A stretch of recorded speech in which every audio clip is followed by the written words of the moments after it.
ಜಿಲ್ಲಾ ಮಟ್ಟದ ಮುಸ್ಲಿಂ ನೌಕರರ ಬೃಹತ್ ಸಮಾವೇಶ ಸಮ್ಮೇಳನದ ಅಧ್ಯಕ್ಷ ಆಗಿರ್ತಕ್ಕಂಥ ಜಿಲ್ಲಾ ಅಧ್ಯಕ್ಷೆ, ರಾಜ್ಯಾಧ್ಯಕ್ಷೆ, ಜಿಲ್ಲಾ ಪದಾಧಿಕಾರಿಗಳೇ ಮತ್ತು ನಿಮ್ಮ ಜಿಲ್ಲೆಯ ನೆಚ್ಚಿನ ಮಂತ್ರಿ, ನಮ್ಮ ಹಿರಿಯರಾಗಿರ್ತಕ್ಕಂಥ ಆರ್.ವಿ. ತಿಮ್ಮಪ್ಪನವರೇ, ನಮ್ಮ ಹೆಸರಾಂತ IAS ಅಧಿಕಾರಿ, ನಮ್ಮ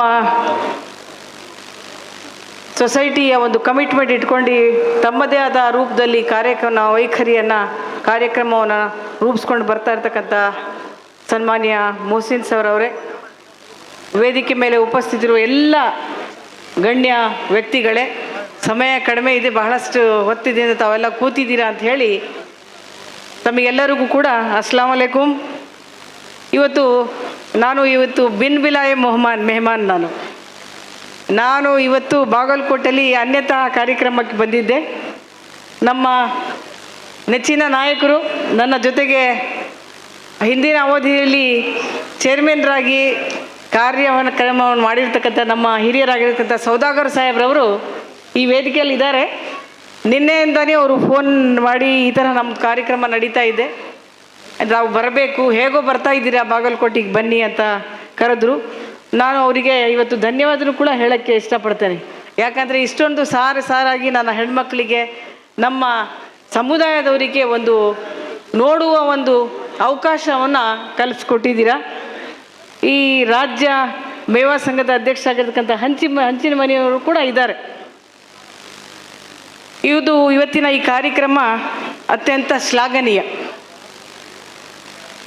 ಈ ಕ್ಷೇಮಾಭಿವೃದ್ಧಿ ಸಂಘ ಇಡೀ ವರ್ಷೆಲ್ಲ ಹಲವಾರು ಕಾರ್ಯಕ್ರಮಗಳನ್ನು ಹಮ್ಮಿಕೊಂಡು ಬರ್ತಾ ಇದೆ. ಜಿಲ್ಲಾ ಮಟ್ಟ, ತಾಲೂಕು ಮಟ್ಟ ಮತ್ತು ರಾಜ್ಯ ಮಟ್ಟದಲ್ಲೂ ಕೂಡ ಮಾಡ್ತಾ ಇದೆ. ಸಮುದಾಯದ ಶೈಕ್ಷಣಿಕ ಅಭಿವೃದ್ಧಿಗೋಸ್ಕರ, ವಿಶೇಷವಾಗಿ ಹೆಣ್ಮಕ್ಳ ಒಂದು ಶೈಕ್ಷಣಿಕ ಉನ್ನತ ಮಟ್ಟವನ್ನು ತರಿಸಬೇಕು ಅಂತ ಹೇಳಿ ಹಲವಾರು ಕಾರ್ಯಕ್ರಮನ ಮಾಡ್ತಾ ಬಂದಿದ್ದಾರೆ. ನಾನು ಅವಾಗ ಸದಾ ಅವರ ಬೆನ್ನೆಲುಬಾಗಿ ಇದ್ದೀನಿ. ಬಹುಶಃ ನಾನು ಕರ್ನಾಟಕ ರಾಜ್ಯ ಆಯೋಗದ ಅಧ್ಯಕ್ಷನಾದಾಗ ಈ ಮೇವಾದವರು ಮತ್ತು ಸರ್ಕಾರಿ ನೌಕರರು ಕೂಡ ಬಹಳಷ್ಟು ಬಾರಿ ನನ್ನ ಹತ್ರ ಬಂದು ಸಂಪರ್ಕ ಮಾಡಿ ಉರ್ದು ಶಾಲೆಗಳಿಗೆ, ಸರ್ಕಾರಿ ಉರ್ದು ಶಾಲೆಗಳಿಗೆ ಏನೇನು ಬೇಕು ಮತ್ತು ಇತರೆ ಸರ್ಕಾರಿ ನೌಕರಿಗೆ ಯಾವ ಥರ ಕಷ್ಟಗಳಿದೆ, ತಮ್ಮ ಆಡಳಿತ ಸಮಯದಲ್ಲಿ ಯಾವುದಾವುದು ಸವಾಲುಗಳನ್ನ ಎದುರಿಸ್ತಾ ಇದ್ದಾರೆ ಅಂಥೇಳಿ ಹಲವಾರು ಬಾರಿ ನನಗೆ ಬಂದು ವಿಚಾರವನ್ನು ತಿಳಿಸಿ ಅದಕ್ಕೆ ಬಹಳಷ್ಟು ನಾವು ಸಮಸ್ಯೆಗೆ ಪರಿಹಾರನೂ ಕೂಡ ಕಂಡಿರ್ತಕ್ಕಂಥದ್ದು. ಹಿಂದಿನ ಅವಧಿಯ ನಮ್ಮ ಮುಖ್ಯಮಂತ್ರಿ ಆಗಿರ್ತಕ್ಕಂಥ ಸಿದ್ದರಾಮಯ್ಯವರ ಒಂದು ಅವಧಿಯಲ್ಲಿ ಹಿಂದಿನೂ ಮಾಡಿದರು. ಈಗಲೂ ಕೂಡ ನಮ್ಮ ಸಮುದಾಯದ ಏಳಿಗೆಗೆ ಹಲವಾರು ರೀತಿಯ ಕಾರ್ಯಕ್ರಮವನ್ನು ಹಮ್ಮಿಕೊಂಡಿರ್ತಕ್ಕಂಥದ್ದು ನಿಮಗೆಲ್ಲ ಗೊತ್ತಿರ್ತಕ್ಕಂಥದ್ದು. ಇಲ್ಲಿ ಹೆಚ್ಚಿನ ಸಂಖ್ಯೆ ನಮ್ಮ ತಾಯಂದಿರು ಕೂತಿದ್ದಾರೆ. ಇವತ್ತು ಏನು ಕಾರ್ಯಕ್ರಮ ಯಾಕಂದರೆ ಇನ್ವಿಟೇಷನ್ ಗೊತ್ತಿರಲಿಲ್ಲ, ಏನು ಕಾರ್ಯಕ್ರಮ ಮಾಡ್ತಾ ಇದ್ದೀರಾ ಅಂತ ಹೇಳಿದಾಗ ಬಹಳಷ್ಟು ಹೆಚ್ಚು ಅಂಕಗಳನ್ನು ಪಡೆದಿರ್ತಕ್ಕಂಥ ಮಕ್ಕಳಿಗೆ ಒಂದು ಇನ್ಸೆಂಟಿವನ್ನು ಕೂಡ ಕೊಡ್ತಾ ಇದ್ದೀವಿ ಅಂತ. ಒಳ್ಳೆಯ ಕೆಲಸ ಮಾಡ್ತಾ ಇದ್ದೀರಾ.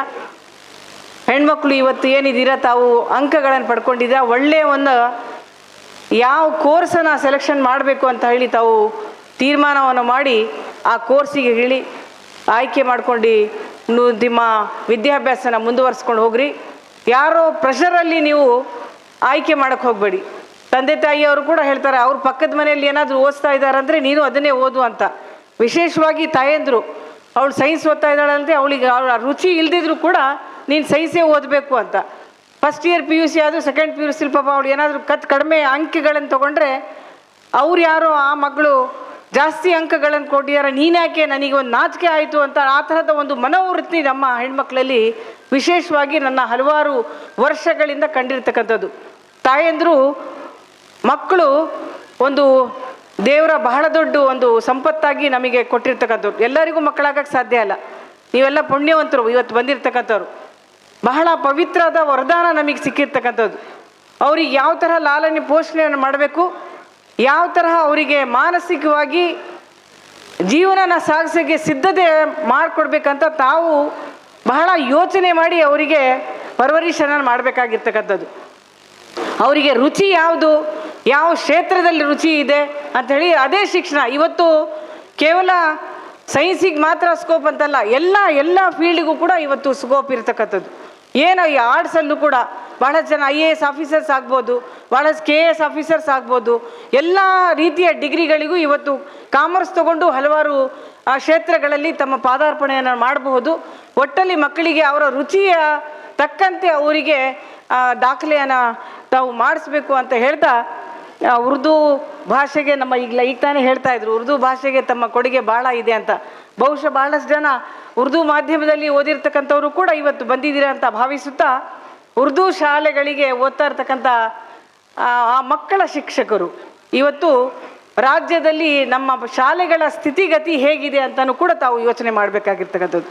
ಈ ಒಗ್ಗೂಡಿಸಿ ಪೋಷಕರು ಮತ್ತು ಶಿಕ್ಷಕರು ಒಗ್ಗೂಡಿಸಿ ಶಾಲೆಯ ರಕ್ಷಣೆಗೋಸ್ಕರ ಇವತ್ತು ಆ ಪದ ಯಾಕೆ ಉಪಯೋಗಿಸ್ತಾ ಇದ್ದೀನಿ ಅಂತಂದರೆ, ಅಧಿಕಾರಿಯವರು ಒಬ್ರು ಕೂತಿದ್ದಾರಲ್ಲಿ, BU ಒಬ್ಬರು ನಮ್ಮ ಸೋದರಿ ಕೂತಿದ್ದಾರೆ.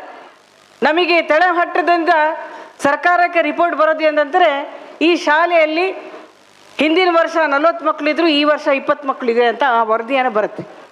ಇದಕ್ಕೆ ಕಾರಣ ಯಾರು ಅಂತ ಹುಡ್ಕೋಬೇಕಾಗಿರ್ತಕ್ಕಂಥದ್ದು. ಮತ್ತು ಈ ಭಾಗದವರಿಗೂ ಕೂಡ ಉರ್ದು ಮೇಲೆ ಬಹಳ ಭಾಷೆ ಮೇಲೆ ಪ್ರೀತಿ, ಹಾಗಂತ ಹೇಳಿ ಬೇರೆ ಭಾಷೆ ಕಲಿಬಾರ್ದು ಅಂತಲ್ಲ. ಈ ಭಾಷೆಯಲ್ಲಿ ಇರ್ತಕ್ಕಂಥ ಪ್ರೀತಿ ಕೂಡ ಮತ್ತು ಅದರಿಂದ ಎಂಪ್ಲಾಯ್ಮೆಂಟ್ ಜನ್ರೇಷನ್ ತಮಗೇನು ಸಿಕ್ಕಿದೆ, ಶಾಲೆಯಲ್ಲಿ ಮಕ್ಕಳ ಸಂಖ್ಯೆ ಕಡಿಮೆ ಆಗಿದೆ ಅಂದರೆ ನಿಮಗೆ ಉದ್ಯೋಗನೂ ಕಡಿಮೆ ಆಗಿದೆ ಅಂತ ಮುಂದಿನ ದಿನಗಳಲ್ಲಿ ಅದನ್ನು ಯೋಚನೆ ಮಾಡಬೇಕು.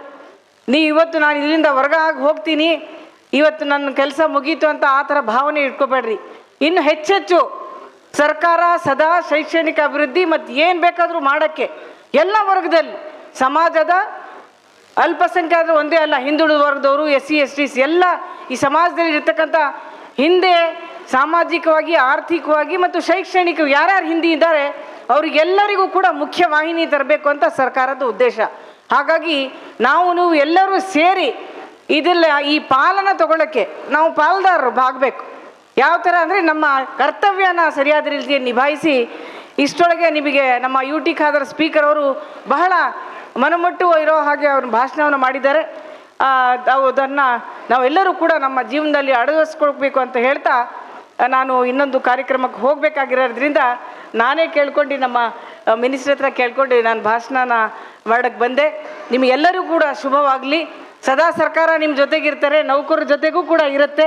ತಮ್ಮ ಸಮಸ್ಯೆಗೆ ಪರಿಹಾರನೂ ಕೂಡ ಕಂಡುಕೊಳ್ಳೋಕ್ಕೆ ನಾನು ಮಾತ್ರ ನನ್ನ ಜವಾಬ್ದಾರಿಯನ್ನು ಮಾಡ್ತೀನಿ ಅಂತ ಹೇಳ್ತಾ ಎಲ್ಲರಿಗೂ ವಂದಿಸಿ ನನ್ನ ಮಾತನ್ನು ಮುಗಿಸ್ತೀನಿ. ಜೈ ಹಿಂದ್, ಜೈ ಕರ್ನಾಟಕ.